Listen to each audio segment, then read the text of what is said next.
All right, we are live again for the fourth installment of Learning SQL with Trino from the experts. Today, I'm joined by Martin Traverso and Dain Sandström, the two co-founders. David was with us last week, and my name is Manfred Moser, and I know a little bit about Trino and SQL as well. So together, we'll be teaching you more stuff today. As you know, Trino, the definitive guide, is available from Starburst for a free download. That's the book I wrote with Martin and Matt Fuller from Starburst. And we did the Getting Started class. We did the Next Level SQL Analytics class. We did data in and out.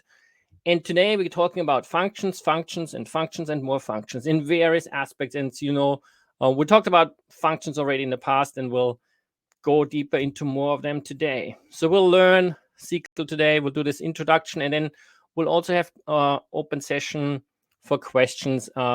Dain and Martin, thank you for joining me. We'll go through this together. I'm glad to have you because you'll be answering all the expert questions and giving more insights and beyond things that I know.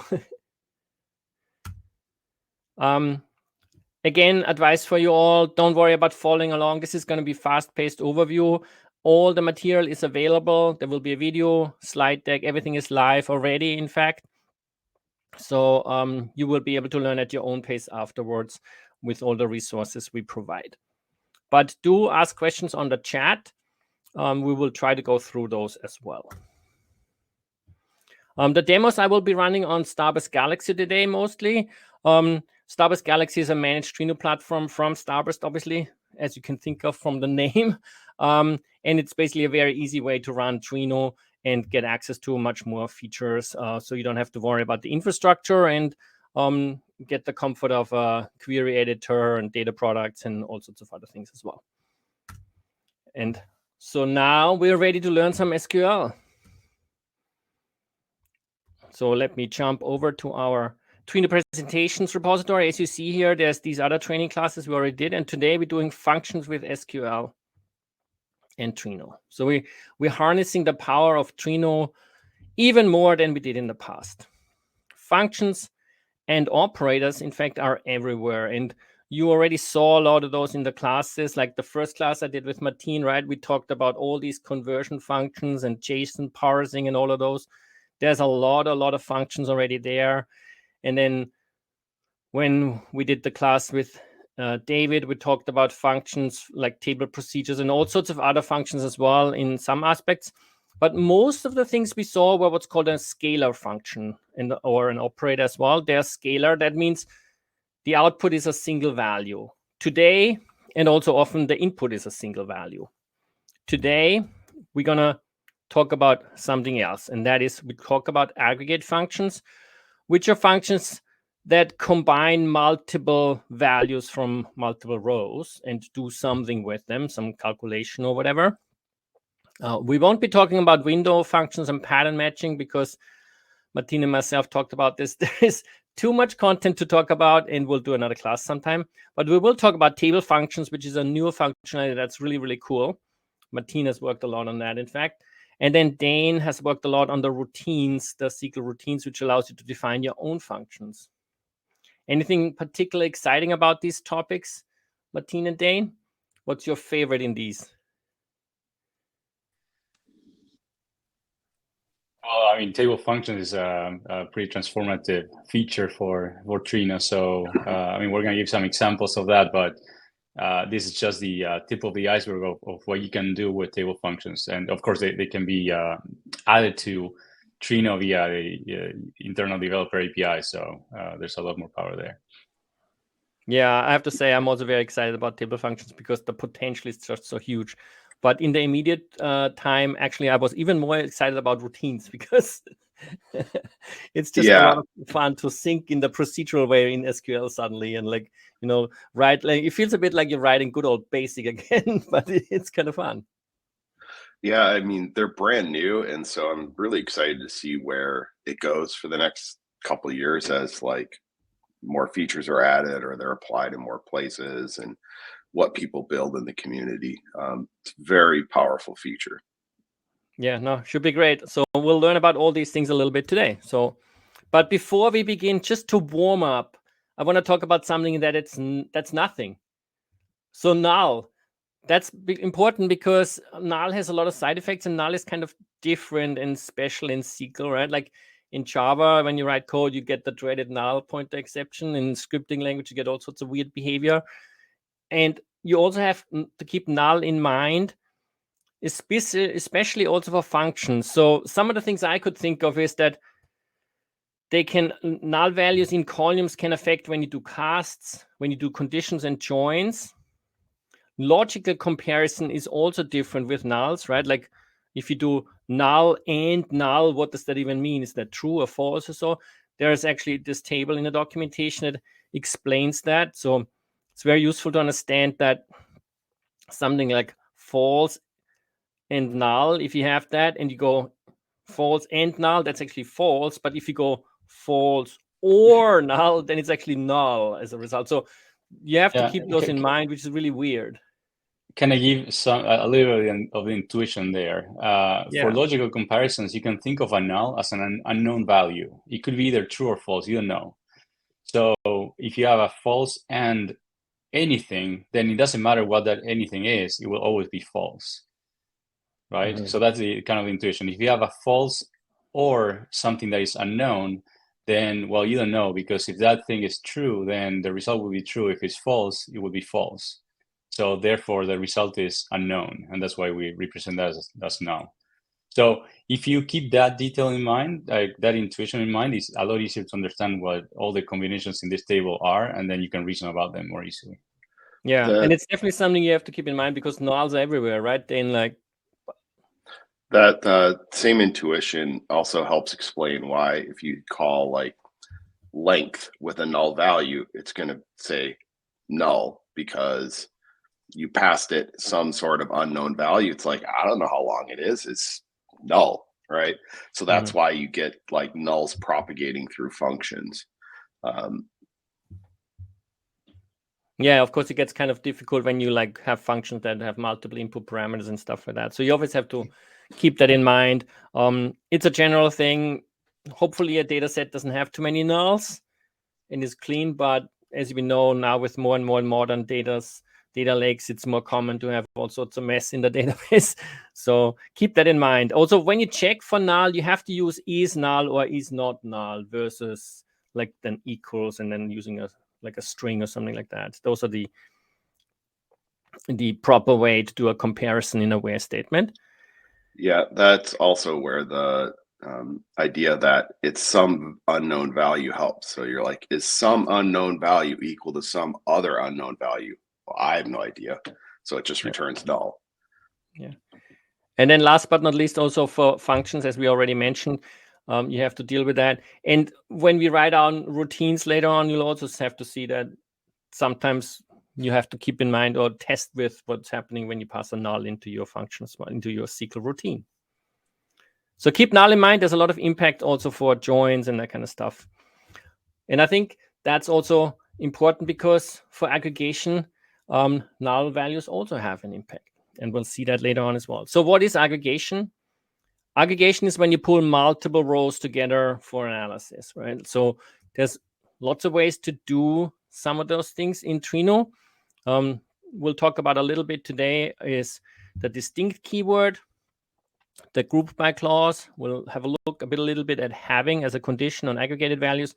And of course, there's lots of aggregate functions like count, sum, average, and a whole bunch of others.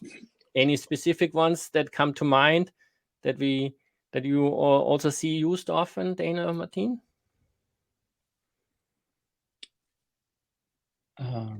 I mean, off the top of my head, I mean, there's some that like the usual like max, min, and so on. But there's others like max by, min by that they are less common, but they can be very useful, and they are in some cases harder to achieve with plain old SQL. So I mean, they can be pretty handy.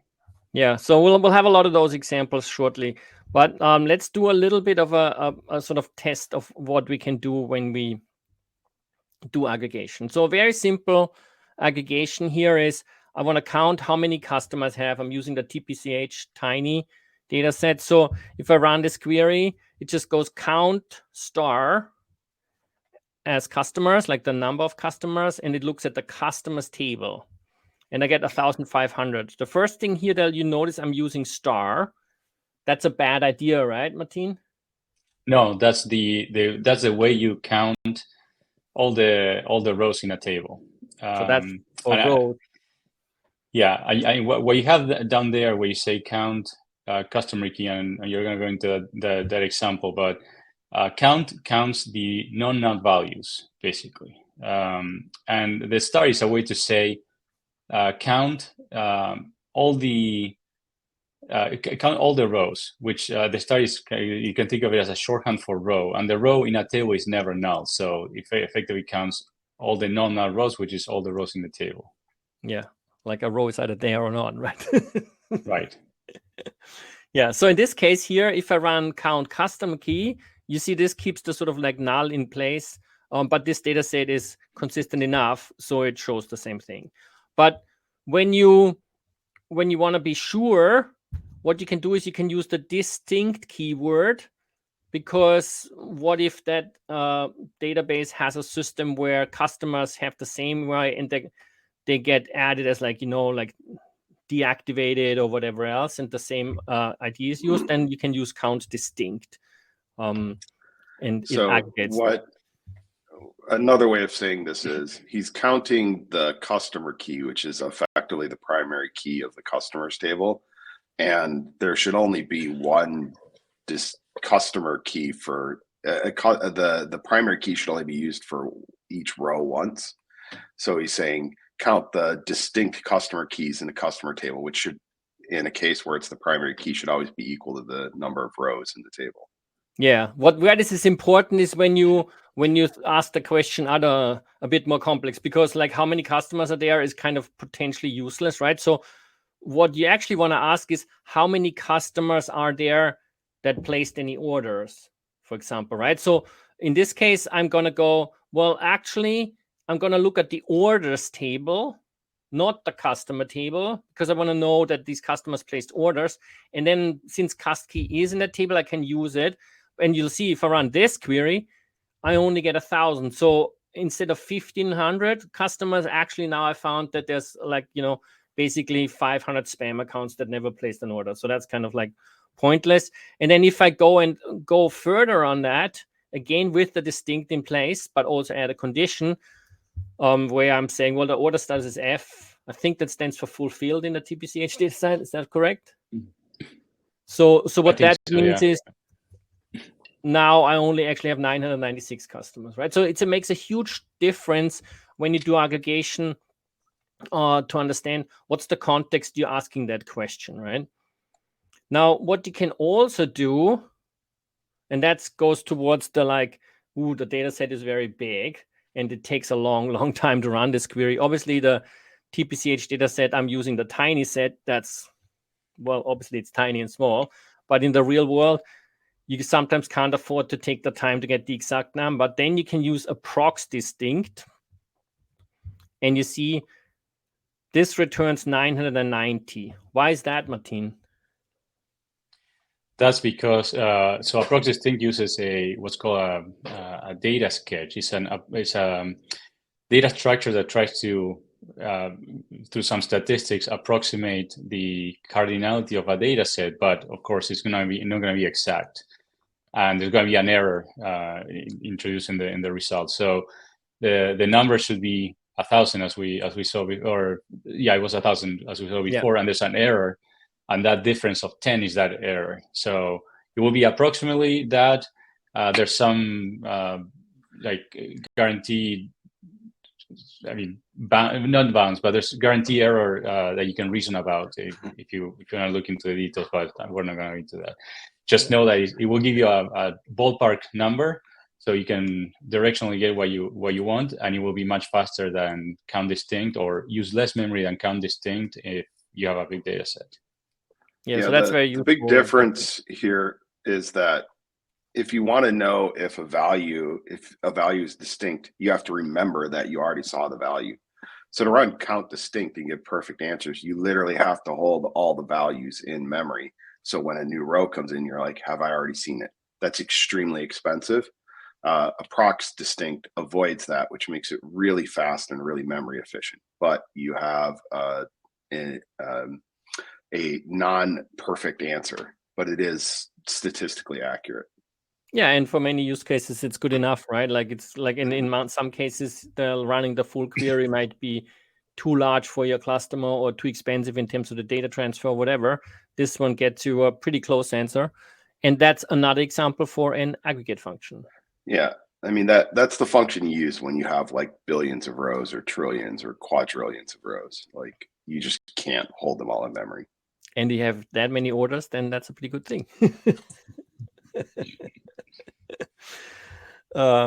Yeah, so those are examples for aggregate functions. So always like keep in mind what's the question you want to like learn the answer for, right? And you saw here that we do the different tables, the different context, and like here it's 1.66% is an error statistically, from what I understand from the documentation.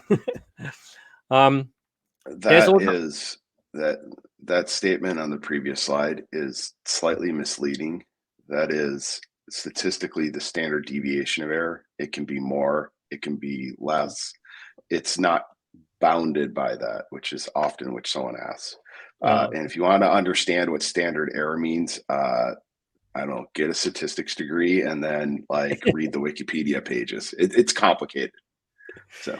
Yeah, I remember doing that back at university. I mean, it's not that complicated. I mean, they like in a nutshell, if you were to run a proxy distinct over every possible combination of data, and then you plotted all the errors, then you get a distribution of errors. The standard deviation of those errors is that number you gave.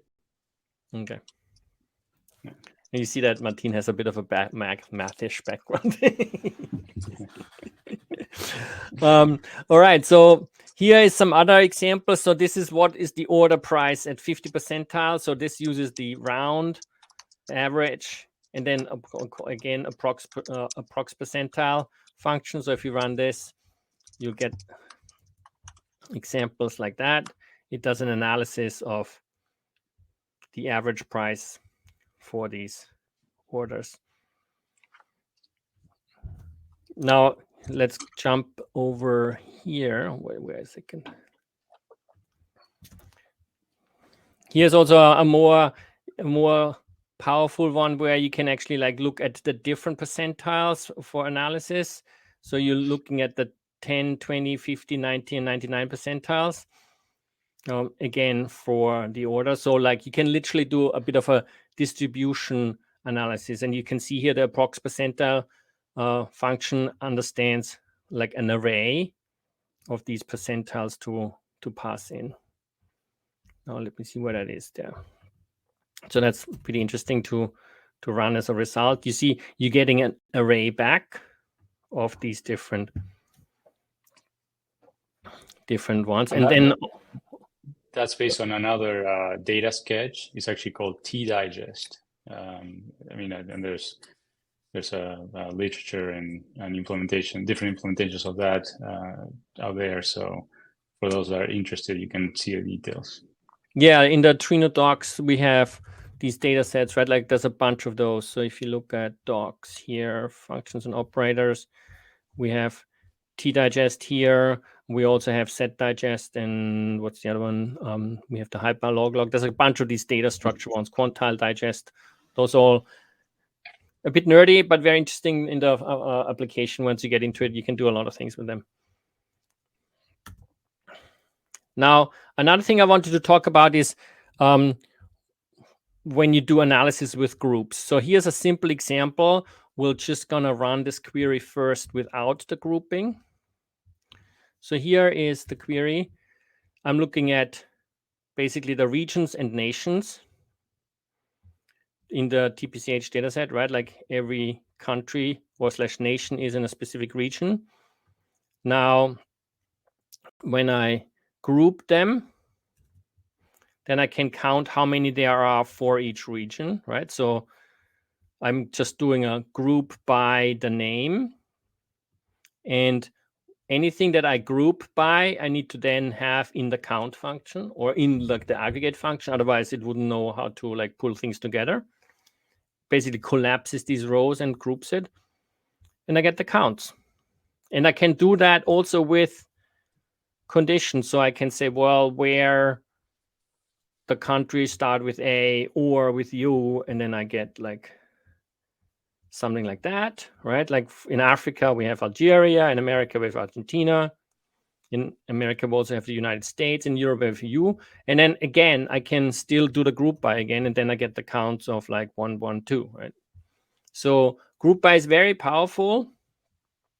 It can be combined with conditions, goes over a relation often of multiple tables. In this case, it can also go just by one table, but it can get very powerful and very complex. Here's another example from earlier. Here we can go count distinct by market segment, for example. This is on one table, right? Like we count all the different customers that are like allocated for a specific market segment. So what else is there to know about group by? Yeah, I want to say, so the way to think about aggregation queries is that when you have a group by clause, what SQL does and what Trino does is you take all the data, you split it into groups given by those columns in the group by. So you end up with n groups, right? Each group has a different combination of market segment in this case. And then you take for each group, you go and apply all the aggregations. So in this case, you would say, well, for the first group, for the first market segment, go and do the count distinct of customer key of that group. And then for the second segment, you do the same thing.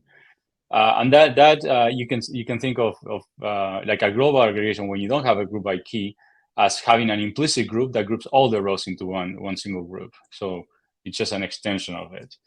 I know if you're going to go into grouping sets, but that's kind of a more flexible and more powerful way of doing groupings, but it's essentially the same concept. You can group data into multiple groups and then apply an aggregation to each group and produce a result for each group. Yeah, we have a lot more complex queries coming up. We're just building up to it, and we might end up going faster because I want to make sure we covering table functions and routines as well. But all of these queries are available for everyone to play with and like look at later. So groups is very important. We looked at this example already. And then now there's some other examples here, like for example, a different aggregation function max and max by. In this case, it again looks at the orders table and goes and shows us the maximum total price by clerk. So if you run this, I have it here. You see, it basically finds the clerk who had the highest order price.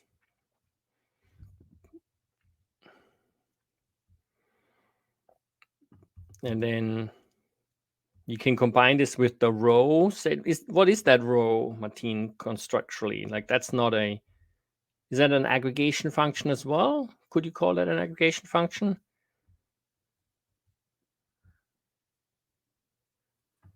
You're on mute.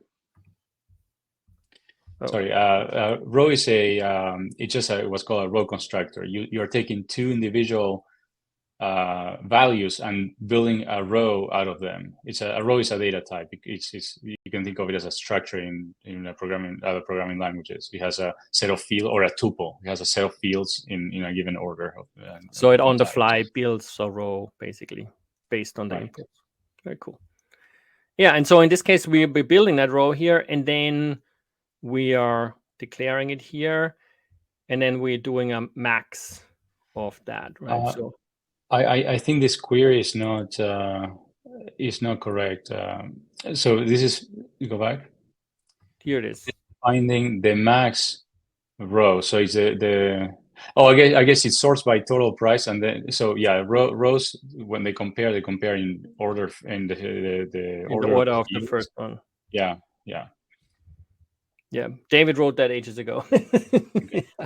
Yeah, I would not write it that way. It's confusing. It's cryptic. It's a bit cryptic. So yeah, there are more natural ways of doing that.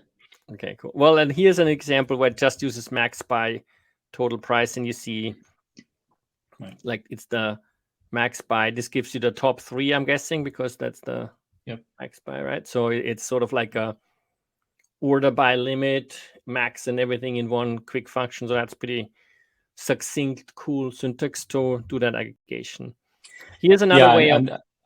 Sorry, and that one is there mostly for historical reasons, because we didn't used to have in Trino all the flexibility of window functions and correlated subqueries and correlated scalar queries and so on. So we had to create functions dedicated to these type of behaviors. So there are other ways to implement, I guess, to do that in one function for one use case or one kind of like subset of the whole overall. This is another way of bucketing here, by the way. So you go, this one does a counting of the records, will count if, and it has the the sort of where condition that is used for the bucketing built into it. So you can see here, it is, could you call this it's kind of like a segmenting into different groups based on a where condition that you can write here, basically, right? Well, what COUNTIF does is it counts the number of trues or false values, right?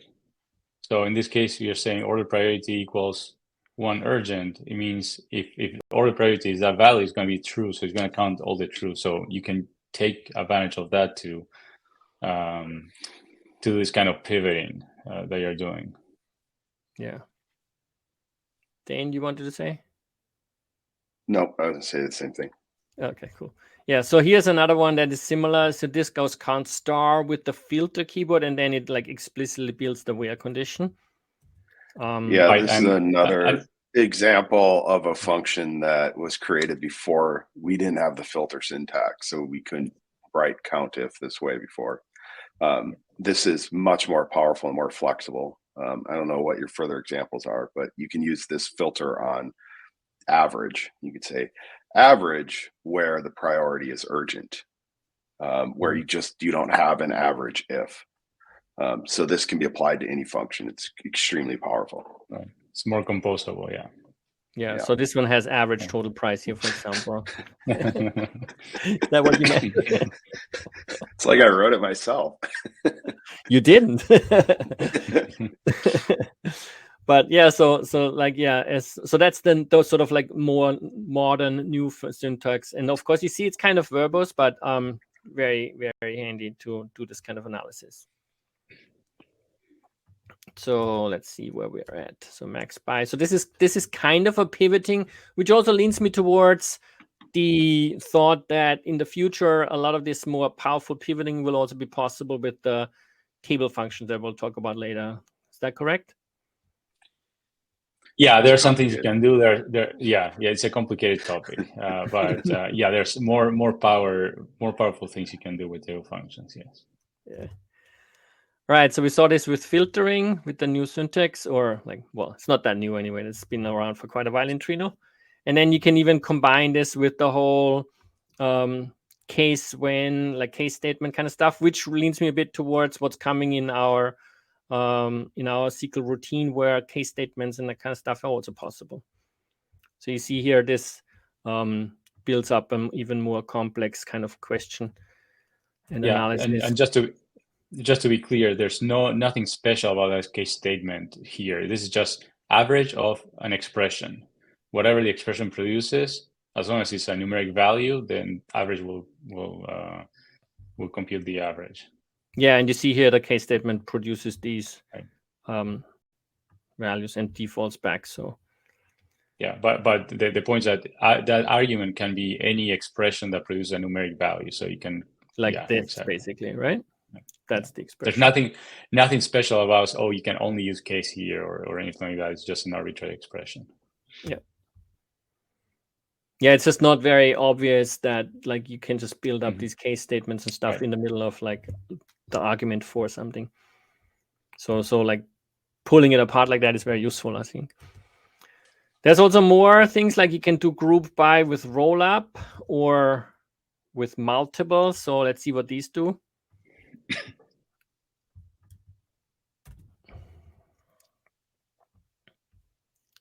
So you see, there's another one where there's the stupid thing.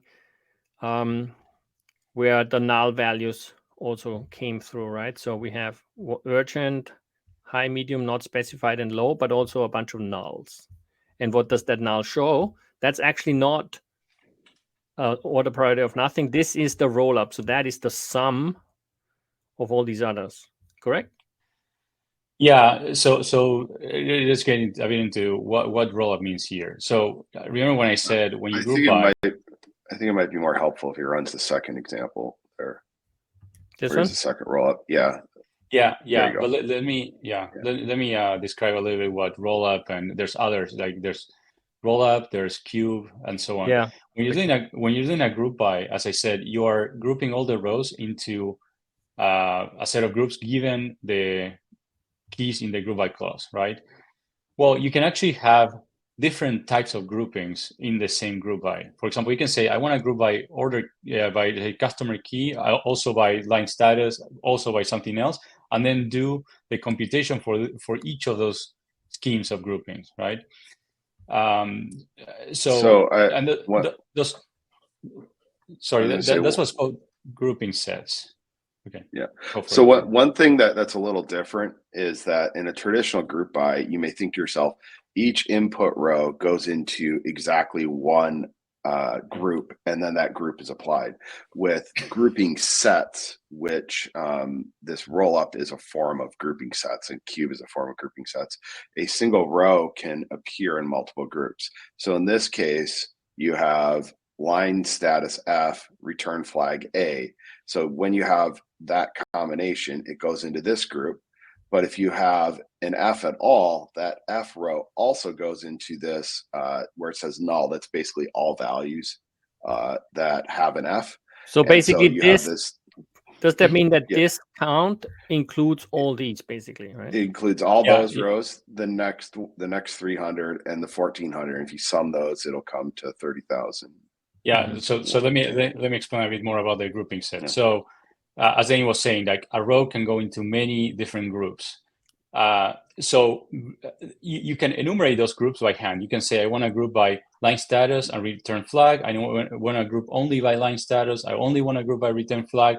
I want to group by everything, like by a single group, like a normal group by. So you can enumerate all those. Well, if you have multiple columns and you want to do all the possible combinations of groups, it can be pretty cumbersome. So it's a few shorthands.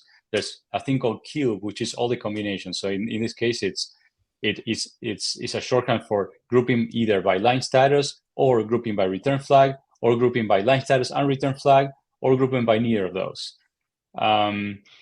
There's another one called rollup. When you have multiple fields, it rolls up. It's like a hierarchical rollup. For example, in that case, it groups by line status and return flag, by line status, and by nothing. So you can do a hierarchical. For example, imagine you have a query where you're doing city, county, state, country, and you want to count the number of people in every city, and then also the number of people in every state, or in every county, in every state, in every country. You can do a rollup by that combination of country, state, county, and city, and then you'll get all the values in a single query without having to run 4 queries. Cool. And it's also interesting to observe is that, again, here, like, a null value is sort of like important to, and is one other option of like what can be there in many cases, and then it shows up as one of the combinations, basically, right? Correct. So given that the query has to produce a table that contains all the columns in the select clause, well, when you're grouping by, let's say in that rollup, you have the combination, you have the group only by line status. Well, what happens with return flag? What is the value of return flag in that case? So what they do is they simulate that by saying, well, we're gonna put null in that case. So it's a way to say the return flag. You're grouping only by line status by indicating return flag is null. Cool. So very, very powerful to analyze and get like all these different sets out in one query, right? Like if you would need to do that like in a procedural manner or some analysis, that'll be like super painful and lots of looping around. And like in SQL, you can just go, give me all that stuff. pretty cool. Well, you have to do multiple queries. You have to that means multiple passes over the data. It's more expensive, etc. With this, you can just do them all in one shot. Yeah. Here's the like even more complex one where you do grouping sets, right? So, right, and this is basically the generalization of group by. So group by is group by a bunch of grouping sets. Everything else is a special case of this. Cube is an enumeration of grouping sets given some rules. Rollup is the same thing. A single group by when you do group by a single column is a single grouping set. And here you're enumerating them by hand. Very expressive, obviously, and quite powerful. And you see the queries are in here for you to play with, and then of course you can dive into more. One thing that I wanted to also mention is what comes often into play with aggregations as well is Lambda expressions. It's not directly related to aggregation, but it's something that comes into play, and that's a syntax you'll see here, right? So you can have one input or two inputs, and you can use that for aggregating with Lambda. And there's also like here, for example, the reduce aggregate function. And I'm not sure I have these queries to run in here.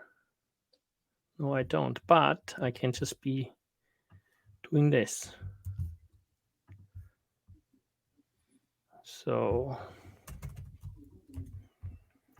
what this does is, like you see here from the first class, you remember this simulates a table here with values of these different rows. So x1, x3, x5, and then the reduce aggregate function here uses these Lambda expressions to analyze or / process the data, right? So you see it goes and does a multiplication of A and B.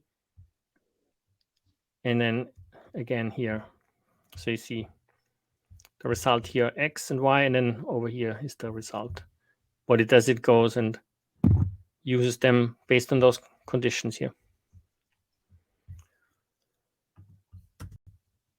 So one thing I also wanted to talk about, and that's more like a practical thing. So like obviously it's the SQL that's possible for aggregations is very powerful, and there's lots more. But I also wanted to talk a little bit about the impact from the connectors, right? Because obviously, as we talked about, by its nature, aggregation means there is a lot of data you're looking at, right? Like you're always looking at multiple rows and so on.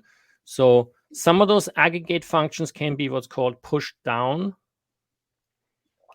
So that means that it's actually like processed in the underlying data source, if that underlying data source can do that.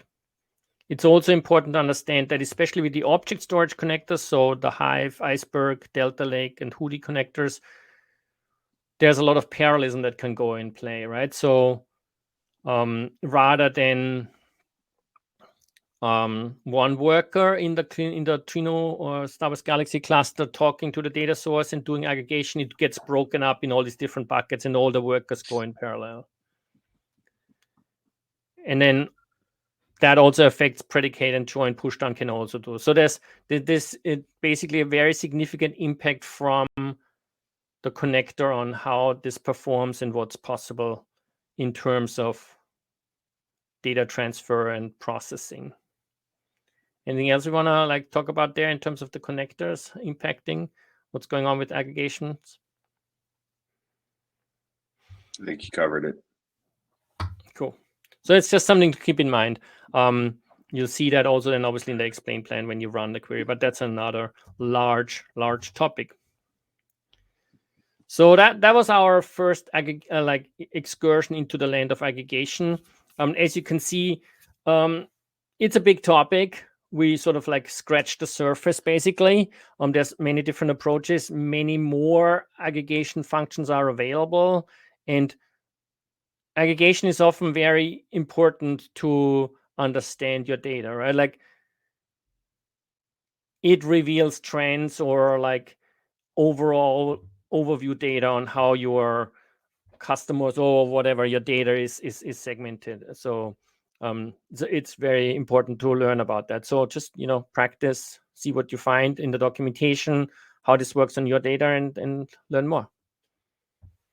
Anything else you want to mention about aggregation, why it's important? All right. then what we're going to do is we're going to jump over to table functions. So table functions is a new topic. We got table functions added to Trino, I want to say a year and maybe 2 ago. A bit over a year ago, yeah.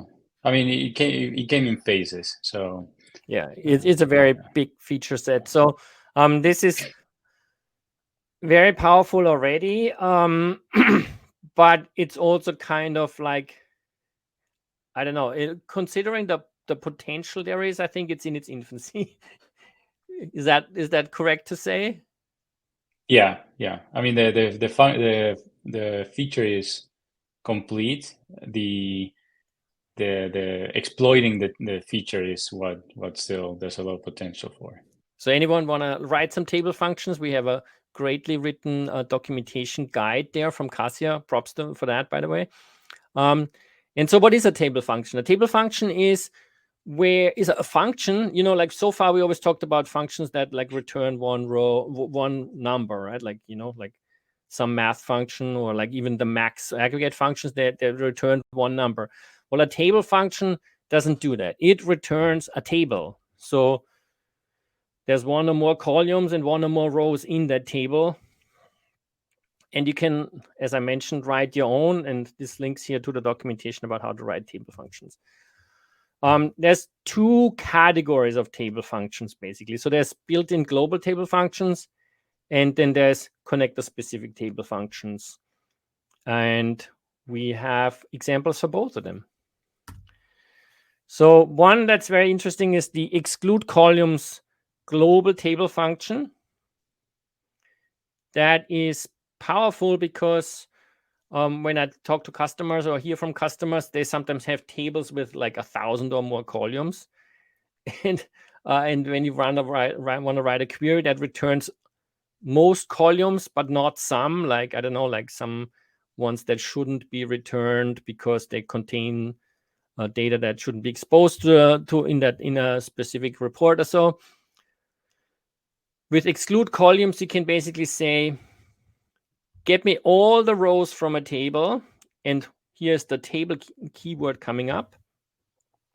So from some table, and now the exclude columns table function is invoked, and it says here, so there's an input parameter for that function, and again, that's the table tpch.tiny.customer, and then which columns should be excluded.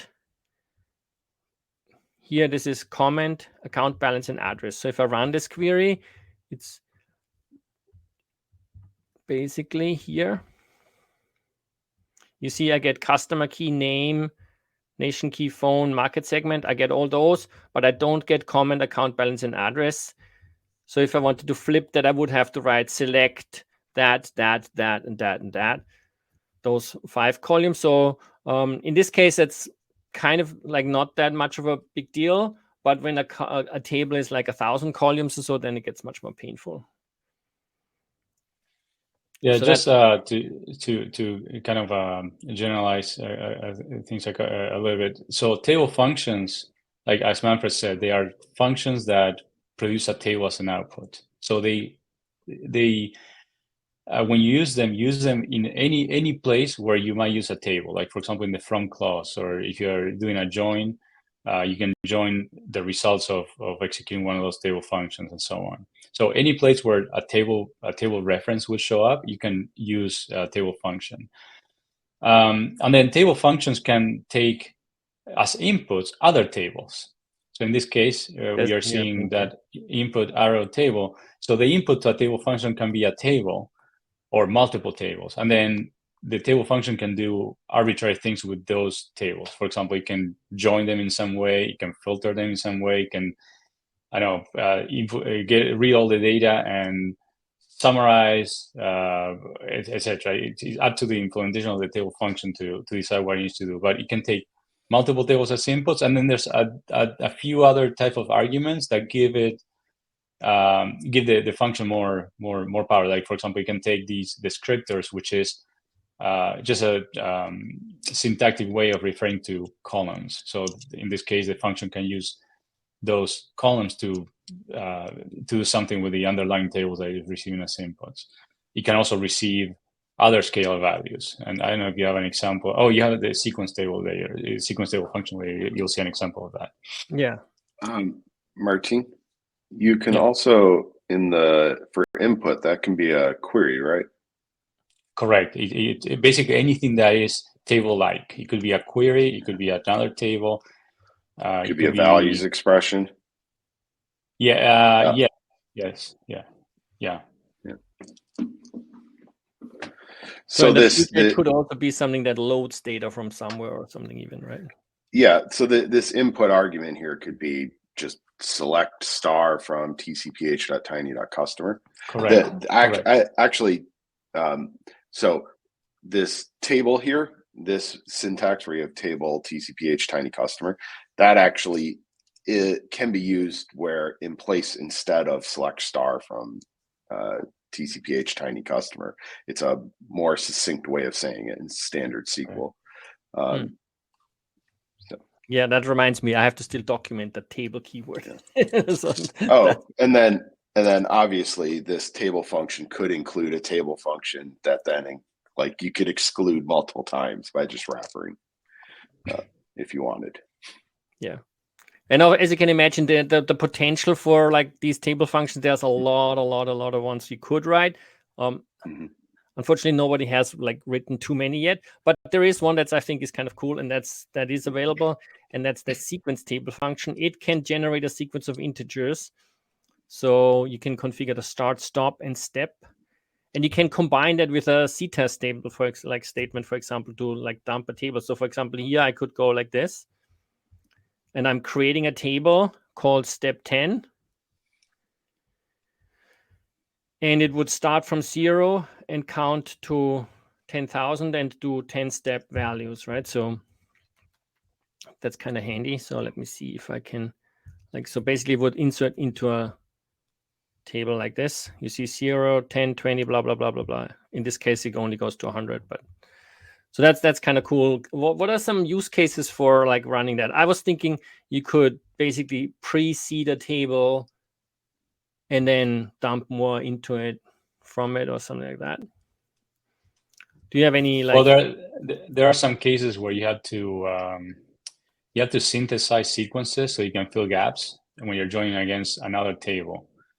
And like for example, let's say you need to join, you need to enumerate all the values for. So you want to count events by date.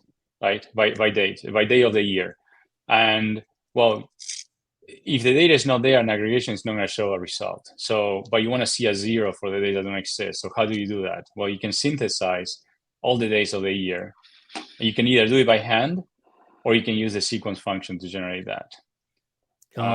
We used to have a sequence. Well, we have a sequence function, scalar function that produces an array of values. But that's also for legacy reasons. That was before we had the ability to have table functions. So you could do that, but it was a bit more cumbersome because you had to unnest that array by doing a join with a nest. And you also had limits in the number of values you can have in the sequence. Like a single cell or single column in Trino has a limit of a size limit. So you can only go so far. So with this sequence function, you can generate arbitrarily sized tables. Yeah, there's also some interesting questions, like we just talked about the date type. So can you use that with only numeric tables, like numeric numbers only? Yes, but what you have to keep in mind is nothing stops you from doing like counting up the days, like counting up like in numbers, but then run another function on the result of that in each column, and then you have like days or so, right? Like that's how you would do that, right? Martin, if you wanted to create some like a date sequence, like you said, in days, you can just like wrap a function around each row, right? Correct. Yeah, exactly. Yeah, so it's very, very powerful. And yes, it is part of the standard SQL syntaxes. Martin also answered on the chat. Now, one thing that goes beyond that is like So far we looked at these table functions and they return a known result at runtime. Oh, sorry. Let me clarify my comment. I think I misread the comment there. So this sequence table function is not part of standard SQL. That's something that we added to Trino. The feature of table functions, the general feature for being able to use table functions is in the standard. The syntax, the semantics of how table functions work and all that, that's all fully specified. The specific implementation of or choice, like for example, sequence or exclude columns and so on, those are functions that we added to Trino because they are just useful. Yeah, that's also a general. Had any built-in functions? Correct. The spec doesn't have built-in table functions. It says this is the framework for how an engine can process table functions, how you can invoke them, what the semantics are, and then it leaves it up to users to create their own functions. There's actually even a whole language for how you, or a whole specification for how you create them. I mean, we don't have that ability to do in SQL yet, but maybe one day we'll do that. Yeah. All right. So the next thing that also comes up as a term often is a polymorphic table function. That just means that you don't know how many columns are coming back as part of the invocation of that. So basically at runtime, it could change, and that's going to be very clear once we go to the next step. And that's some connector table functions that I just wanted to mention that exist. So we have the table changes function, table function in a Delta Lake connector that allows you to access the change data feed. There is the sheets table function that returns basically a whole sheet from that Google Sheet, which is really cool. And then you can treat that like a table and do your selects and whatever from it. And then the SQL Server connector also has a procedure table function, which is similar to, and that's a larger one that's available in many connectors. That's the query pass-through table function. So that's a query or raw query, depending on the connector, the name. What that does is, and yes, that's also available in the Postgres connector, for example, this query or raw query. What that does is it allows you to pass a native query string for that data source, which could be like Elasticsearch selector syntax or native PostgreSQL SQL to Trino. Trino takes that, doesn't look at it at all, and just passes it to the underlying query engine to process the native query, and then the data comes back to Trino. And as you can imagine, it's a polymorphic table function because whatever that random query does in the underlying system comes back as a table. So here, I'll show you the PostgreSQL one as an example.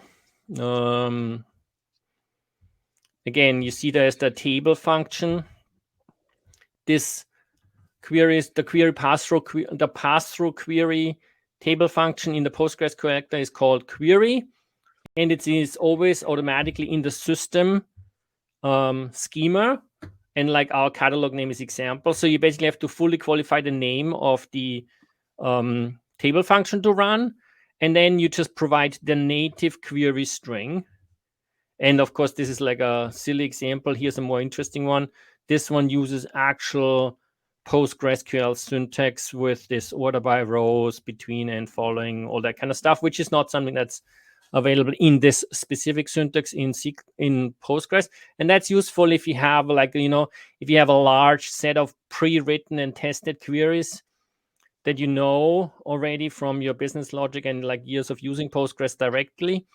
That's a way to fire these queries directly into Postgres. Just be careful if you're working in a large organization of who you actually expose this to.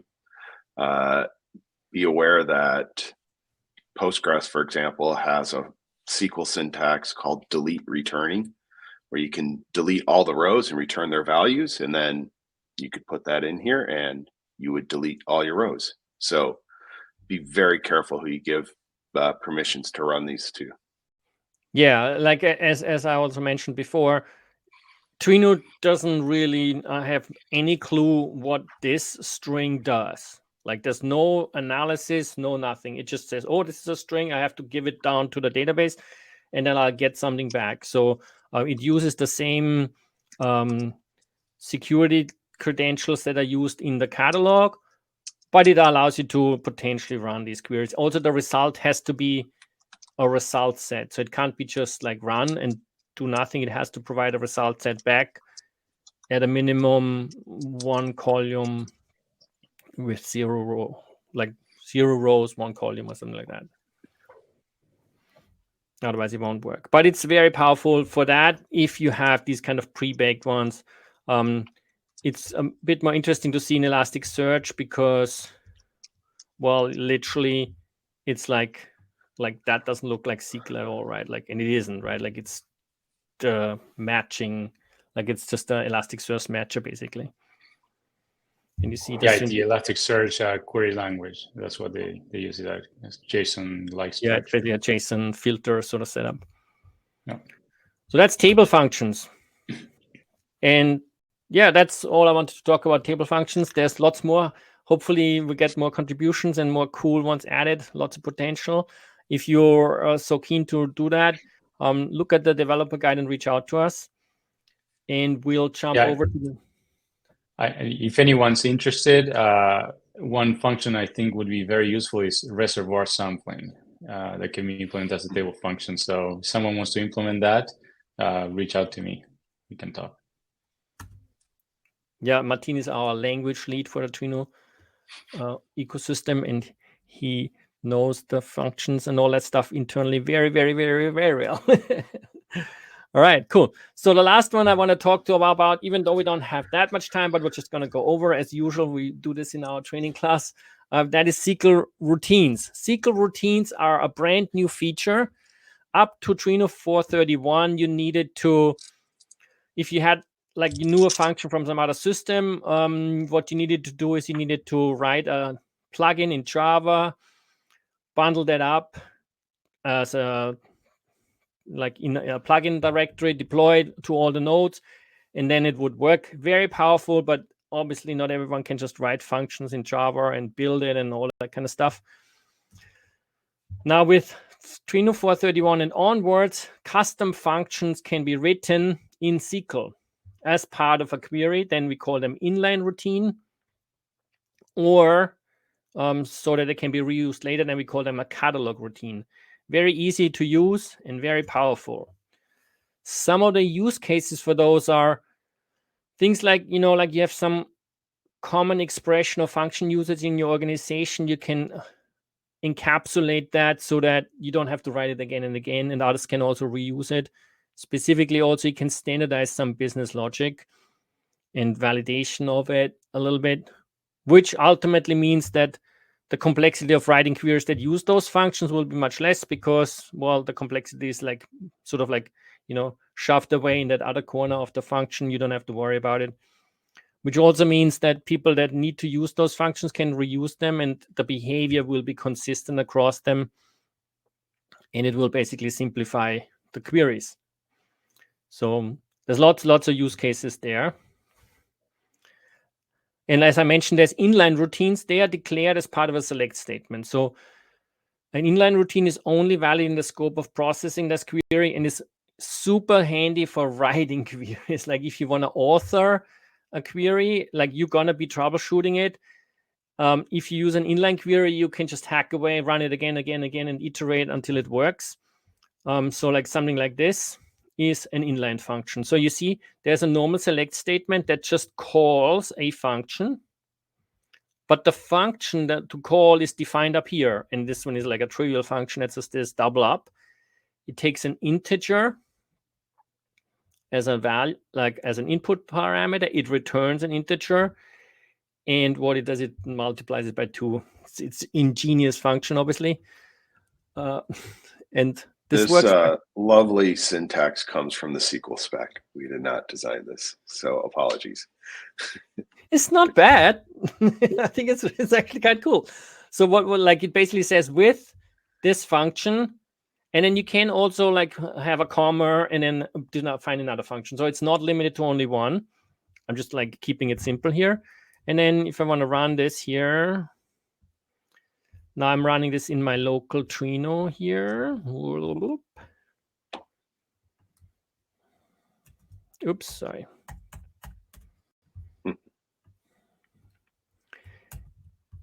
You see 42 and 24. So this function ran, right? If I want to create this function and put it in a catalog, then that makes it a catalog routine. A catalog routine, you can run create function and then the same syntax as before, and then it gets stored somewhere in Trino. We'll talk about where in a second. Drop function, well, guess what? It removes it. Show functions from, and then you can go catalog.schema because a catalog routine, surprise, has to live in a catalog and specifically also in a schema. So show functions from allows you to basically like find out where the function then lives. The problem with catalog routines is you have to if you do it like that on the surface, you have to use the full name. So that gets pretty painful pretty quickly because like these names, like, I don't know, whatever you could choose as a name for the catalog schema and the routine, it will become long. But catalog routine storage can be set up. Has to be set up for that usage. Currently, the Hive and memory connectors support that storage. You can use a dedicated catalog, for example. So you could create a catalog that's called routines, and its only purpose is to store those routines if you wanted to. You could also use any schema. So you could potentially have different schemas for different topics of different routines if you wanted to, because you have like hundreds. That would be interesting. If you have hundreds, let me know what those all are, because I would love to see them all. But for now, the best way to run this is to use the default catalog routine storage. So what you do is you set up a catalog that supports storage. In my example, I'm using a catalog called Brain, which uses the memory connector, which supports routine storage. I create a schema called default in it. And then I have to add this path, brain.default, so that access to the functions, to the SQL path, like that. And I do this in the config.properties. And then I can use the functions without anything. So I can do something like this, create function XXX. So if I go over here, now this might or might not, oops. So now now I can go show functions from brain.default. And you see there's the triple function. I can go run the function. And I can drop them again as well, right? Now, these functions so far were pretty dumb, but there's a lot of power available. So there's the function keyword itself, which you can see here. You can define what is returned, the input parameters. If it's the language only can be SQL at this, and I just saw that there's a there's a typo in here. And you can define if it's deterministic or not, if it returns what to do on null input, again, right, very important.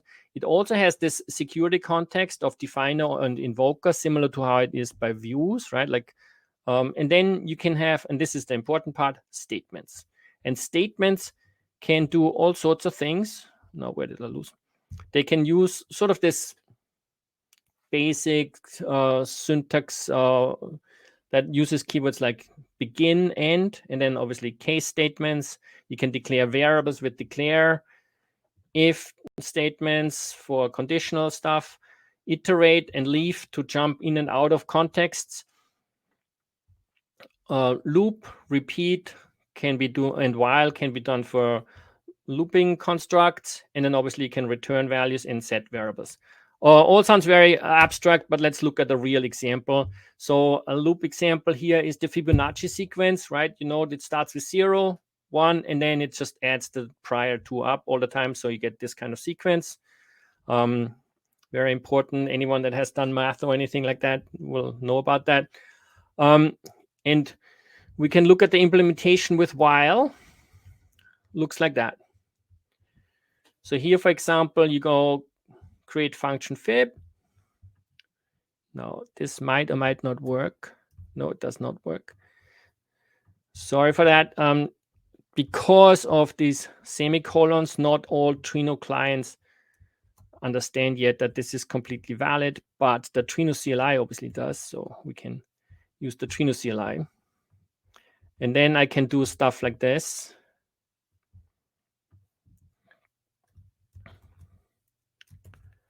So if I return, no. You see here, we confined, this declares values, right? Like the default values A and B, and then the count, and then it loops through and basically goes and determines the Fibonacci value for the nth number in the sequence. And you can see here, like, for example, for 3, it would go 1, 2, 3, like all the way up and continue like that. Obviously, the longer or like the higher the number, the longer it has to process, because the way this works is a while loop that just goes and does it and literally calculates it up, right? So that's how this works. What you also notice is this function is kind of wrong, because it says if n less than 2, this is the one that's in the documentation, by the way, and in the unit tests, it has note that the 0 is missing, right? So you can go, oh, well, let's debug this, and then you can do and change the if statement. If less than 1, return 0, then less than 2, 1, and then go up, right? And then and you can, if you want to like iterate that, you'd have to drop the function. When you drop a function, you have to provide the input value, because a function has, like a SQL routine has a syntax, right? Like a full signature. There could be another function called fib that provides 2 input values, right? So to drop it, you would go like that. And then I can create the next one, the replacement with the new statement. And now if I call that one, and I call it like this now, for example, you see it goes fib for -1 is 0, fib for 0 is 0, then 1, 1, blah, blah, blah, and so on. So you can see if I would have done that in a with statement for writing it, then I would be doing it like that, where I go with and so on. That's a bit easier to do. And that's what I did when I wrote the next function, which I wanted to talk as a sort of more business kind of use case. But before we do that, I want to talk about what's supported in functions and what's not supported. So some things are supported. That's very important to understand. So you can call any other functions or operators, all the statements, and you can also call other SQL routines. So you potentially can build up a lot of complexity. What you can't do is you can't process other SQL queries. So you can't go begin blah, blah, blah, select star from the table over there, and then work on the data. That doesn't work. Yeah, so you can't have a SQL query inside of a routine. So yeah. So typically it's the other way around, right? You have a SQL query that calls a routine. That's obviously possible, but not the other way around. And clearly recursion is not supported. Otherwise, Manfred would have written the recursive form of Fibonacci, because it's way simpler.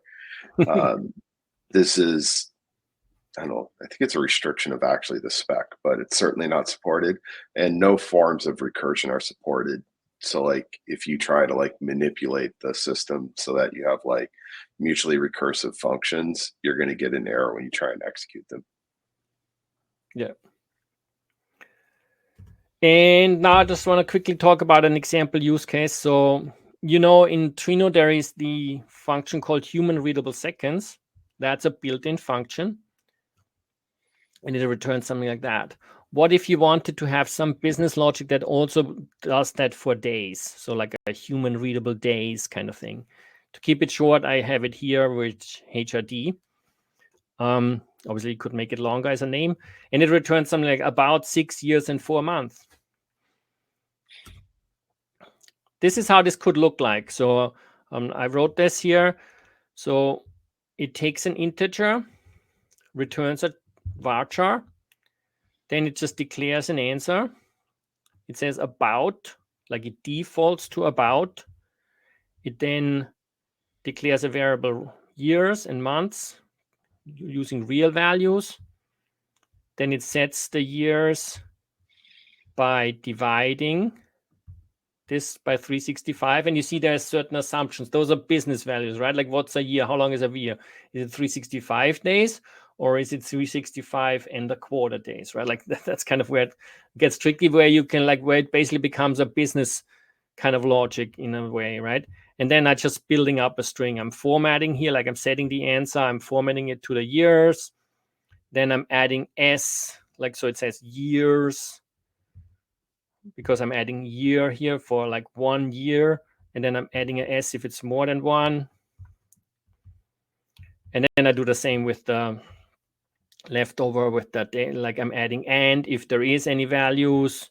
So it's just a bunch of if, then, else, string concatenation kind of stuff, right? But it's like to make this work, it takes a while to futz it around and get it all happening. And there is a bunch of business logic in there, right? Like if it's less than 1 month, then it has to like just say less than 1 month. And like the result is something like that. So if you go, it'll say 10 days is less than 1 month. 95 days is about 3 months. Why does it say about 3 months? Well, how long is a month, right? Like that's the next question that you would have to decide. If you wanted an exact answer, you'd have to decide, is it 30 days or 28, 29 something or whatever, right? Like so like you could customize the message and stuff like that, and you see it does it correctly here with the years and so on. So that's my little example, and hopefully that's useful. And in order to write that, what I did basically is I wrote it like this. I wrote it with function HRD, and I just kept, and then selected and just kept iterating and writing it. And then when I was happy, I can just take this function and throw it into here. And now I can also go again and go show functions from, and you see, oh no. Sorry, mem. It's brain.default. And you see now there's fib, HRD, and triple. But now I can run this, for example, select. And it says about 3 years. Or if I wanted to run the whole shebang, like a whole bunch of them, I can do it like so. This also works. Or concatenate them and do all into one. And you see here, it did the different ones all at once. About 3 months, 1 year, 1 month. So very powerful and very exciting as a feature. Try it out. We also have a competition going at the moment. So if anyone writes any cool ones, please submit them to me. We have the documentation on the website and also the information about the SQL routine competition. Share your best SQL routine. It's right here. And the documentation here in Trino is in the SQL routines section. What else is there to say about the routines, Martin and Dain? So when storing routines in the Hive connector, you need to either be using glue or a traditional Hive metastore. Maybe the file works, but most people don't use that. So it works with the most common stuff out there. Yeah. And obviously, we'll probably over time we'll have routine storage in other connectors coming as well. I'm guessing people will probably look at the Hive implementation, port it over to Iceberg or whatever else. I'm guessing. I mean, I'd like to have one that's just like built into all the JDBC connectors, because that's going to be pretty common to have something like that. Yeah, and obviously we have more plans to expand the functionality of that as well, like showing a routine once it's stored and stuff like that. All right. Anything from your end, Martin? No, I think you covered it. Cool. Awesome. So yeah, in conclusion, thanks everyone for joining us. We learned a lot, but at the same time, we only scratched the surface. There's probably more classes coming up, and we have 3 blog posts for the past classes already on our Trino blog, right? So you can go to trino.io, and that's also where you can find the Trino community on our website. Join us on Slack, watch the Trino community broadcast, read on the blog, and then most importantly, join us for Trino Summit. It's only 2 weeks away, kind of crazy. And we have a really amazing lineup of speakers this year again. Have a look here. You see people from Starburst, Airbnb, Pinterest, Quora, Electronic Arts, LinkedIn, and other places all want to share the cool usages of Trino. And we're looking really forward to see that and hopefully have you all in the audience as well. What else is there to say? Yeah, join us on the website. Also, the Starburst Forum and Starburst Academy provide more resources, and the presentations, example scripts, and everything is available in this repository presentations, which is from where I presented these slide decks as well. And they have links to the example scripts and everything. So hopefully you'll be able to play around, have some fun writing SQL statements, or if you're really keen, even like send a pull request with a new table function. We would love to hear from you. I think that's it. Do we have any big questions in the chat that we need to talk about? Or I see Lester, Dain, Martin, you all helped out a lot already. Yeah, I think we answered them all, unless there's another one.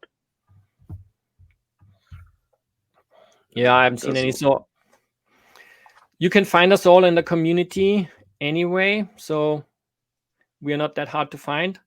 Thank you again for joining us today, and see you at Trino Summit.